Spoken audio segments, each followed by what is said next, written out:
Hi guys, Tech here, and I was going to go into a little bit of an in-depth look into Frost. So Frost happens to be my most played frame. He's also personally one of my favorites, and he is often misunderstood. And so I want to take just a tiny bitty time and go into kind of some differences in the Frost builds that I run and the why I do make some of the choices that I make. So this is probably going to be a little more in-depth than some of the other build guides out there, but I will try to make it simple, and I'm going to go over all three of these. So the first one is bubble strength. So what bubble strength is good for is it is good for instances where you're wanting to defend set objective under like level 100 enemies. So if you're trying to defend an excavation or a defense, anything that has an object that needs to be defended, that you aren't really trying to push for dramatically in-game scaling with, that's when this build is going to come into play. So you'll notice that the range is kind of low. The range is at 64, which is narrow-minded with Augur Reach or a level 7 stretch. Either is fine. Either will give you the exact same effect.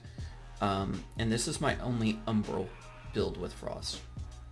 So what that is going to look like in a realistic view for a snow globe, say that as your excavator, because it's about the same size as an excavator. Actually, it's like almost identical model. It's just a little bit wider. So that gives you plenty of room to protect said excavator. It is also just wide enough for defense missions, which is like a hair over. So they are very, very useful for that. So that's what this is going to be used for. Protect said object whether or not you are next to it. That's when you're going to use this build. That's it. So in case you aren't familiar with the inner workings of Frost, the freeze or the 1 is good for doing that, which is popping your Frost bubble. The other thing it's really good for is a stopgap for a high value target. So let's say that you're dealing with like a Nox, for instance, and your team is having a hard time killing that Nox. Hit 1, freeze it, shoot in the head till it dies. Rinse and repeat is needed. So to look at the stats on everything, you'll notice that freeze doesn't take into account range, which this is a minus range build, technically speaking. We're lowering the range so the bubble is smaller and more concentrated. So with that, freeze is unaffected. So freeze has nothing but positive scaling off of that. Ice wave is pretty much garbage on this build. To give you an idea of what Ice Wave looks like, that is your Ice Wave. It is literal garbage.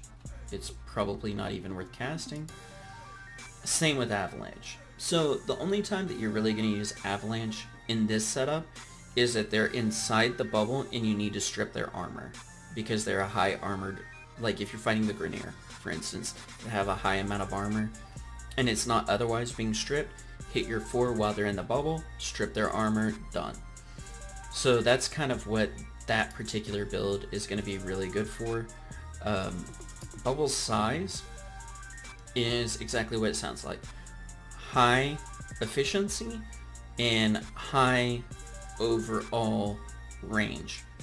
Those two things coupled together gives you bubble size. Now there's 2 different ways of building this. This is my personal preferred way. The other way that you can build this is if you want to not have quite as much range, but you want to have Ice Wave impedance as an option as well. So if you want to make it more of like a hybrid build, you could change Transient Fortitude for Prime Continuity and change Augur Reach for Ice Wave impedance. This will make it a hybrid build of both a high range globe and a high range Ice Wave. The only downside is your duration is not that great, which negatively will impact the Ice Wave. So just keep that in mind. So this is my preferred way of building it. So if you look at freeze, it's garbage. If you look at ice wave, it's there, it's usable, no damage, no duration though. If you look at snow globe, the health isn't nearly what it was on the other build, but the radius is significantly larger. Avalanche is the exact same thing. The damage, the armor reduction, way lower, range significantly higher. What you're going to use this build for is very high level content and sorties. So in sorties, defense missions, the guy runs around, right? Since he runs around, you need something that is going to stop him or contain him. When you hit your 3,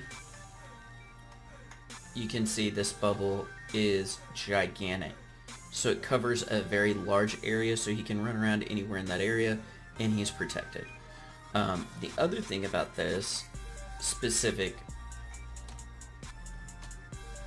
usage, right, of the ice bubble is this is basically how you're going to use it at high level content. Is that right there. You're just going to spam it. Because the health is low, they're going to basically instantly go through it. You keep spamming it and it will... The way snow globe works is when an enemy enters, if you hit the snow globe again, it shoots the enemy back out. So basically the idea is to catapult everything away from you, essentially with this build, and to protect yourself because you're constantly doing that and you're not getting shot. So that's essentially how this build works.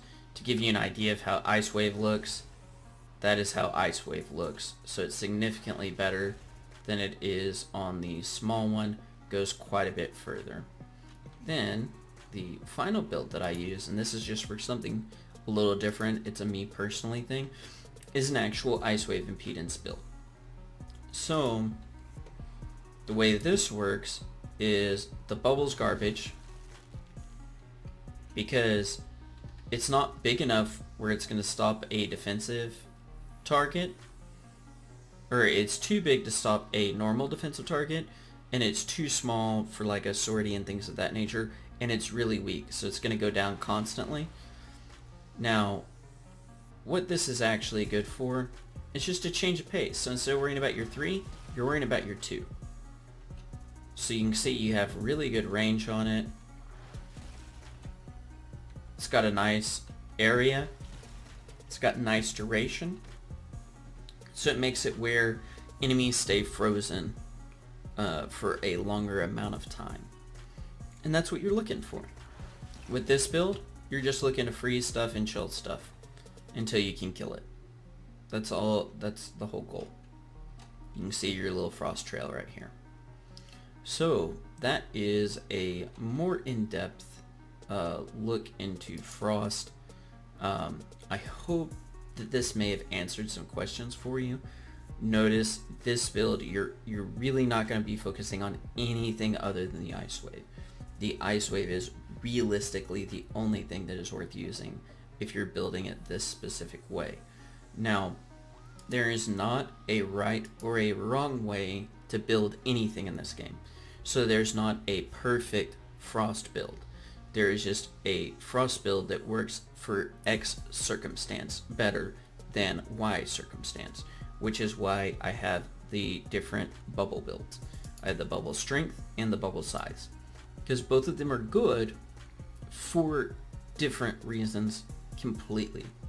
Then you have the Ice Wave build, which is good for just having something different, because yes, you're playing Frost and everyone expects you to play with the bubble and throw that out constantly, but if you want to do something just a little bit different, you have an Ice Wave build, so it gives you a little bit more variation in your play. The other thing to note, Frost Prime, this is a 2-forma build, so it's not a huge investment in it, but if you are on a non-prime version, you are going to be looking at some significant changes to be able to pull this off. You're also looking at probably about 4-forma instead of 2-forma. So just keep that in mind. The other thing is, if you don't have narrow-minded, like if you don't have the narrow-minded mod like access to it, that's fine. This build isn't dead to you, but you don't want Augur Reach. Right? Because you want that bubble as small as humanly possible.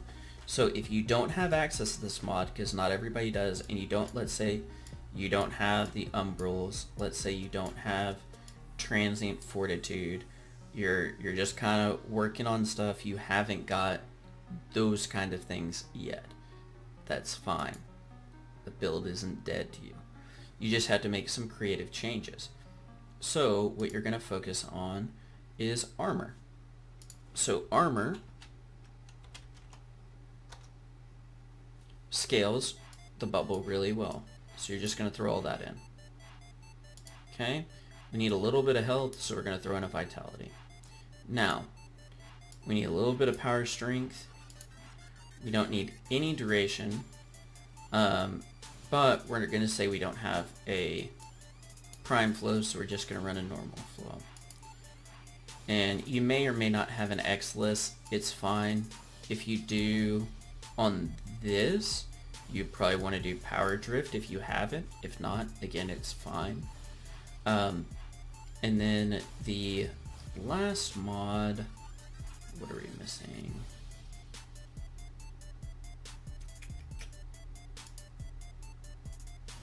We can do just like a normal continuity. So you can do something like this. It's fine. It's not the exact same thing, right? Not the exact same thing, but it's not bad. And it's super budget. You probably won't, you may have to form a once to pull that off. Now, you're going to notice that bubble's a lot bigger than what I would prefer to use. It's still fine to get you by. So you either want no range or a ton of range or negative range. But just a couple of tweaks here. And we'll set this back before I completely forget about it, because I do that. Also, you'll notice I don't do Icy Avalanche. It's not good. I haven't. I've never even leveled it up. Same with Freeze. They're not good. Cold damage isn't relevant in that small of a sample size. It's not enough to make it worth building around. So just kind of keep that in mind, that it's not worth the investment. So when it's not worth the investment, just don't invest into it. So put it back. Oh, power drift. And now we're back to where we were. So that gives you kind of an idea of how to mod with more basic stuff until you get the really nice stuff. But also to let you know that there's no wrong way to do it, right? There's just what you have available to you versus what you don't have available to you, and always focus on what you don't have available to you as a goal. The other thing is that don't feel that you have to be at X amount percentage-wise exactly. Make do with what you have. It's perfectly fine. We all started from the bottom. I promise, promise, I promise. So I hope this helps. I hope that this explains some things about Frost that maybe you didn't know, or maybe that you didn't realize, like the bubble, making the bubble really strong falls off pretty quickly. Maybe that's something that's new to you. Maybe you didn't realize that, oh, I can make an Ice Wave build and it will actually work. It does. It's actually a lot of fun. I would highly recommend trying it. But anyway, I hope you enjoyed it. If you have any questions for me whatsoever about Frost or any of these three builds, feel free to hop in the comment section and let me know. And then if this does well, I will actually make a series about all the different frames that I really enjoy. I've been working on forming up the frames that I don't play as much. in trying new frames lately. And so I might go into a more in-depth discussion on more frames and kind of go over some synergies that I like to focus on. Um, but yeah, let me know what you think. I hope you enjoyed it. I hope you had a good time, and I will catch you on the flip side. Have a wonderful rest of your day.